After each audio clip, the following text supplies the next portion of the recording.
El día de hoy, cuando alguien menciona a Jesús en el mundo, recibe una ola de críticas y persecución. Y eso está pasando por todos lados. Es el precio cuando de mencionar a Cristo se trata. Hace unas horas atrás, uno de los equipos que disputaba el descenso de la primera división de fútbol de Inglaterra, el Nottingham Forest, al jugar un partido definitorio contra el Southampton, el jugador Taiwo Awoniyi, que se identifica como cristiano, anotó 2 goles en este partido, y al anotar el primer gol, levantó su camiseta para mostrar una polera que decía: Aleluya, Hosana, Salmos 3 verso 5 y paz. Esto ha provocado una serie de reacciones, aún por varios canales de transmisión, que omitieron su celebración en la televisión para no mostrar ese mensaje cristiano, y las redes sociales invadieron una ola de críticas al jugador de parte de grupos anticristianos, que son parte de movimientos actuales de filosofías de este mundo y de este tiempo, buscando atacar la fe en Cristo Jesús. Sin lugar a dudas, ese acto ha generado un impacto social en estas últimas horas, ya que según muchos comentarios de otras personas, hay una conversación aún en las calles de lo que significa ese versículo, y muchos creyentes están tomando este momento para la predicación del Evangelio. Pero este no ha sido el único caso en este ámbito. Hemos visto a lo largo de los últimos meses cómo son sancionados jugadores y aún técnicos en distintos países por mencionar su fe en Jesucristo, o como en el caso de un famoso jugador de fútbol que fue pagado para que no mencione el nombre de Cristo, y este jugador aceptó, o el caso de equipos de fútbol que son obligados a promocionar la inmoralidad y el pecado, que está de moda el día de hoy, y jugador que no acepta eso es sancionado. Esto y muchas cosas más nos están avisando del incremento de la persecución de cristianos en distintas partes del mundo, no solo en los países religiosos que atacan la Biblia, sino aún en países donde existen diversidad de religiones, sea cual sea la nación. El mundo no está contento mientras haya cristianos en esta tierra, y eso es muy notorio. La pregunta es, tú como cristiano, ¿estás sufriendo algún tipo de rechazo del mundo? Todo cristiano que ama a Dios, la Biblia dice que recibirá rechazo sea de un grado u otro, y si aún no lo has vivido, pregúntate, ¿está tu vida caminando conforme a la Biblia para ser llamado cristiano? El mundo no rechaza porque buscamos pleito, o andamos por ahí en una animosidad, o por ahí criticando todo. El mundo no acepta a cristianos porque mostramos algo diferente a ellos, que es un amor genuino. Somos la luz, somos la conciencia del mundo por cómo andamos.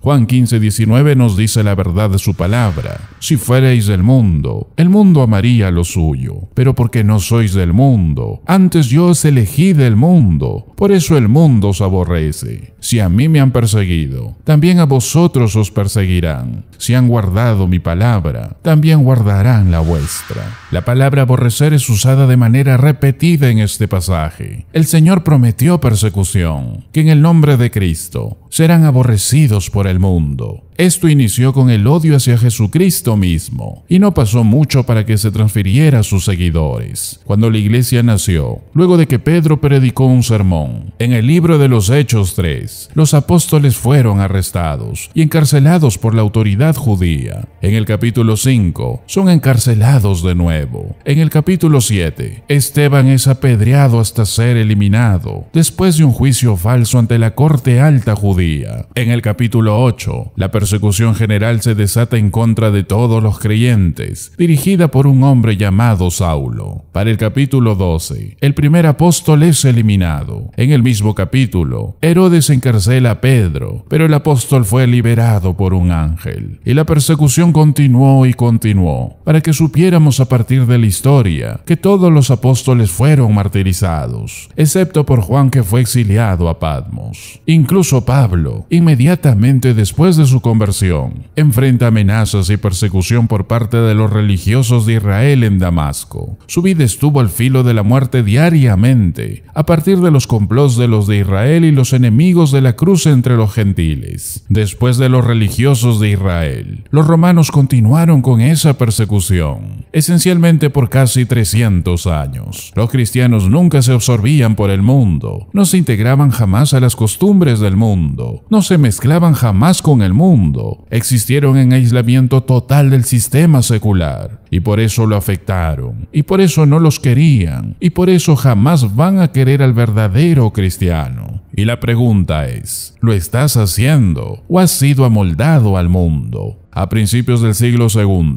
el gobernador romano Plinio de Bitinia lamentó en una carta que el esparcimiento del cristianismo había causado que los templos paganos quedaran desiertos y la venta de los animales sacrificiales se desplomaran. Y eso no le gustó al mundo. Y la pregunta es, ¿estás causando ese mismo impacto en el lugar donde te encuentras? Los cristianos por eso fueron culpados por todo. Cualquier cosa que pasaba era culpa de los cristianos. Si había hambre, era culpa de los cristianos. Si ocurría algún desastre natural, incluyendo el incendio de Roma, la culpa era de los cristianos. Por eso fueron aborrecidos en el Imperio Romano. La persecución oficial de los romanos comenzó en el año 64. Esa fue la primera bajo Nerón. Los cristianos fueron arrestados. En todos lados fueron torturados. Fueron crucificados, arrojados a los animales. Fueron llevados como antorchas para las fiestas en el jardín de Nerón. Pedro y Pablo probablemente fueron eliminados en ese tiempo. 3 décadas más tarde, Domiciano lanzó otra persecución oficial que se extendió más allá de Roma. Otra persecución intensa vino en el año 250, bajo el emperador Decio, y la más violenta de todas las persecuciones vino bajo Diocleciano desde el año 303. Las iglesias fueron destruidas, rollos de las escrituras quemados, cristianos masacrados, y esto siguió hasta el año 324, cuando Constantino llegó al poder y estableció una mezcla de cristianismo como una religión del Estado, y ese fue el precursor del sistema católico romano, el cual continuó siendo el perseguidor de los cristianos. Durante 1000 años, ese sistema romano persiguió a los cristianos verdaderos en todos lados. Luego la Reforma vino, y también fueron perseguidos.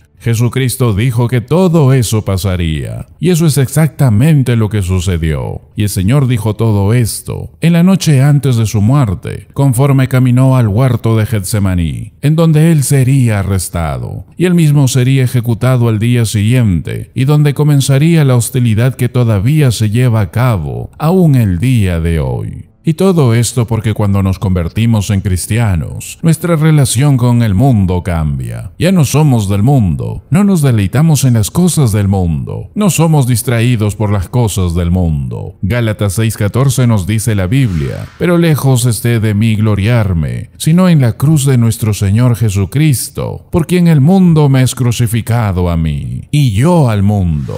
Somos ciudadanos del cielo, nuestro Padre está ahí, nuestra herencia está ahí. Nuestro pueblo está ahí. Por eso somos extranjeros y peregrinos. Por eso nuestra residencia no está en este mundo. Filipenses 2:15 nos dice la Biblia, para que seáis irreprensibles y sencillos, hijos de Dios sin mancha en medio de una generación maligna y perversa, en medio de la cual resplandecéis como luminares en el mundo. Brillamos en la oscuridad, por eso somos diferentes, y el mundo no acepta eso. El gobernante del reino de las tinieblas no está contento por ello. Él no acepta a Dios, y tampoco aceptará a sus hijos. Primera de Pedro 5:8 dice que él anda alrededor como león rugiente, buscando a quien devorar. Satanás odia a los justos, y cuando la iglesia predica el pecado, el juicio, la salvación, el evangelio, el infierno, el mundo lo aborrece, Satanás lo aborrece. Y si tú dices que no vives ninguna hostilidad del mundo, entonces analízate si estás siendo verdadera luz. El mundo no acepta a cristianos porque no somos parte del sistema, porque mediante nuestra vida y testimonio reprendemos al sistema, y por nuestro mensaje condenamos lo que es el sistema del mundo. Pero tenemos una maravillosa promesa del Señor. Mateo 5:10 nos dice la verdad de su palabra. Bienaventurados los que padecen persecución por causa de la justicia, porque de ellos es el reino de los cielos. Esto es una descripción maravillosa de aquellos que son hijos de Dios. Si eres como Cristo y vives como Él vivió y hablas la verdad de Dios, vas a producir la misma reacción hasta cierto grado que fue producida cuando Cristo estuvo en la tierra. Y si alguien quiere escapar de esta persecución, lo puede hacer, simplemente aprobando lo que el mundo hace. Puedes afirmarlo o ignorarlo, aceptar la moralidad del mundo, vivir como ellos viven. no decirle a la gente que son pecadores, no predicar y enseñar que Jesucristo es el único camino, no separarse del mundo que nos rodea, reírte de las bromas de ellos, disfrutar su entretenimiento, reírte cuando se burlan de Dios, dejarlos tomar su nombre en vano, y así escaparás de todo grado de persecución. Pero les advierto algo, ese es un enfoque muy peligroso. Lucas 9:26 Jesús dijo, porque el que se avergonzare de mí y de mis palabras, de éste se avergonzará el Hijo del Hombre cuando venga en su gloria. Si te ha sido de bendición este vídeo, compártela con aquellos que necesitan ser edificados también. Gracias por ser parte del Ministerio de la Verdad de su Palabra. Esperamos verte en el próximo vídeo.